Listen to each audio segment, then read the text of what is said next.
Hi everyone and welcome back to my channel, or welcome. This is going to be my March wrap up of my April TBR. I think I'm just going to keep doing these merged for all of my sort of end of the month videos. So yeah, we're just going to go straight into my March wrap up. So the first book I read and finished in March was The Bodyguard by Catherine Center. I absolutely love this book. It was featured in my previous vlog, I'm pretty sure, that I posted. I rated it a 4.5 stars, I believe. This is the book that really got me out of my reading slump. I feel like I've been in a slump for a few months at this point, probably since like December time, to be honest. And this one got me out, and I did think it would, just because I really love Catherine Center's writing. Her books are really fast paced and they have like enough substance to them that you feel attached and you want to know what's going to happen, but they're not like you don't need to think about them. They're just like so easygoing. And yeah, I really love this. I rated it 4.5 because I didn't get the 5-star feelings from it, but it was such an amazing book. So wouldn't be surprised if you read it and you rated it 5-star. People I know have rated it 5-star. Honestly, it's so sweet. It's obviously a romance. It follows Hannah, who is like a security, but more of like intel kind of thing. So she's obviously like a security guard, but she's also like watching and like figuring out what's going on. And Jack is a singer or a movie star. I should remember. Movie star, I think. He is basically hiring her, and that's kind of where it goes. They end up going and staying in the same house, and it's kind of like a bit of a fake dating trope. It's honestly just so sweet. I really love Catherine Center books. This one just didn't live up to the rom-coms for me, which is also why I rated it 4.5. Absolutely loved it, so I definitely recommend this one. Then I read The Housemaid's Wedding by Freida McFadden. This is like the novella that's kind of in between the second and third book, I think. I didn't rate it. It was very short, and to be honest, it didn't really feel needed. I don't think I got much out of it. If you want to read it just to like say you complete that series, I get it, but also I just don't think you really need to. It doesn't really add anything to the story other than obviously some characters get married without spoiling anything. Yeah, it was fine. And then after that, I also wanted to just go straight into another short story instead of going into another book, just so I like kept on the roll of reading.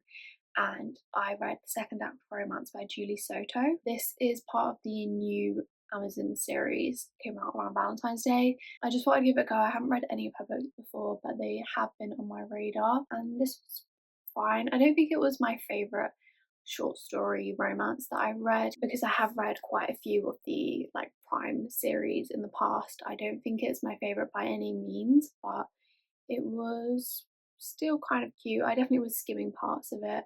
It felt quite long as well. I think from memory it doesn't really have chapters, or if it does, like it's very long chapters. So yeah, I mean, it was fine. Again, I'm not rating it, but I would probably recommend. And also, whilst reading all of these, including The Bodyguard, I was listening to Then She Was Gone by Lisa Jewell. This is a thriller that has been on my radar for years at this point, and I just have never got around to it. Finally became available on Libby. I've been on the wait list for I think a year. I did kind of go into it thinking I would like it because it does have pretty positive views and most people tend to like it. So I did go in knowing I would enjoy it, and I definitely did. It was surprising because I tend to not really like British thrillers, or like thrillers written by British authors or thrillers based in Britain. I don't know if it's just because I'm too like connected to it and therefore it like kind of takes away from like the scariness of it. I don't know if that makes any sense, but I think it's just because I'm so busy like picturing it that I'm not really scared. Didn't really pay too much attention to the fact that it was in London. They don't mention it too often. I rated it 4-star. It was definitely creepier than a lot of thrillers that I have read. It's multiple point of view. I think it's only two, or there might be a little bit of a third person in it as well. I did predict it pretty much like to a T, so that was a bit annoying. But I do think for me, I don't really try and predict these kind of books, but with this one, I obviously was enjoying it enough to try and predict it. So I don't really think that discounts my opinion on it. I don't think I'm ever going to rate thriller a 5-star though, because it's just not like, that's not really what I'm reading it for. So this one is definitely at the top of the range for all the thrillers I've read. Then I went back into a physical book, and that was Yours Truly by Abby Jimenez. I've been wanting to read this for, again, years. This has definitely been a month of reading books that I've wanted to read for a while, and that makes me feel very accomplished. Basically, after reading The Bodyguard, I was like, I just want another romance that I know I'm gonna love, and that's because so many people love this book. Same with The Bodyguard, but I feel like even more so, everyone loves Yours Truly, and in particular, everyone loves Jacob, the male character in this, and I totally get it. Like, I honestly thought I would go in and I wouldn't really enjoy his character. I definitely really got it, and I do relate to Jacob, but I also found myself relating a lot to Brianna, which I wasn't really expecting. I feel like people don't really talk about relating to her, but there was definitely some things that I was like, wow, that is really me. And I think it's the like protectiveness of her brother and her family members, and sometimes like going to guns blazing at things and maybe getting like too offended on the on the behalf of other people. Definitely feel like I relate to that. Basically, this book is also fake dating, like The Bodyguard, and there's moments where she has to meet Jacob's ex-girlfriend, and that whole situation, like, I'm not relating to Jacob in that scenario because I would literally cut off my siblings. I only have one brother, but if that was to happen to me, I would be cutting them off, and any family member that was still like supporting that, be cutting them off.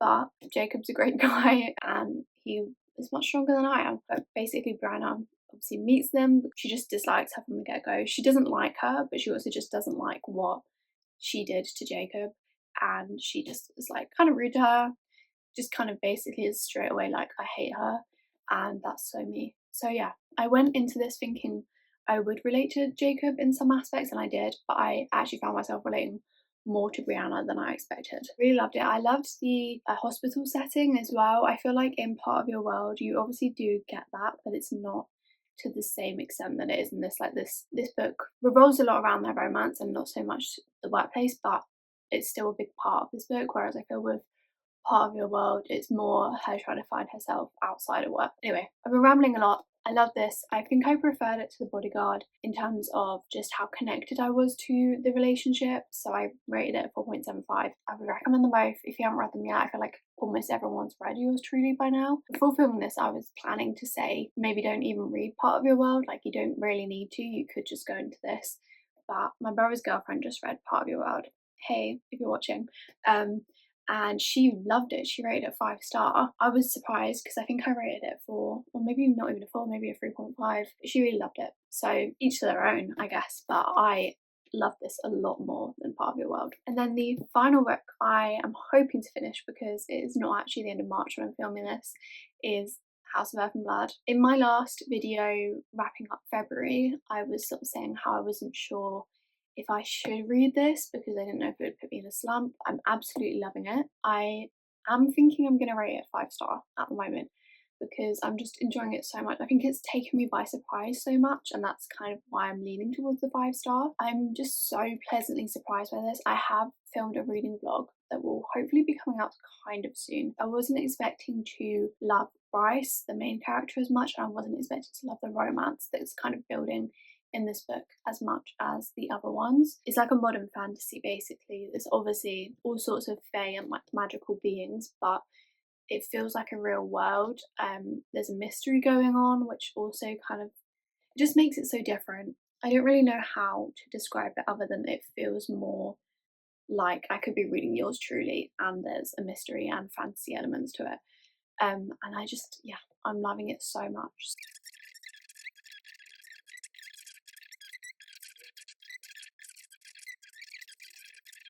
Those were all the books I read in March, which will be 6 books, which is double what I read in January and double what I read in February, and obviously the same amount as I read in both of them. So I'm very happy with that. I definitely think I'm in the reading mood. Obviously, 2 of those books were short stories, so that kind of affects it a little bit, but that's still 4 solid books, one being 800 pages. So then I just wanted to talk about the 4 books that are on my TBR for April. I think going into this month, there's 2 books that I really would like to read because of like the time of year it is in particular, and those are Ready or Not and Beg, Borrow, or Steal.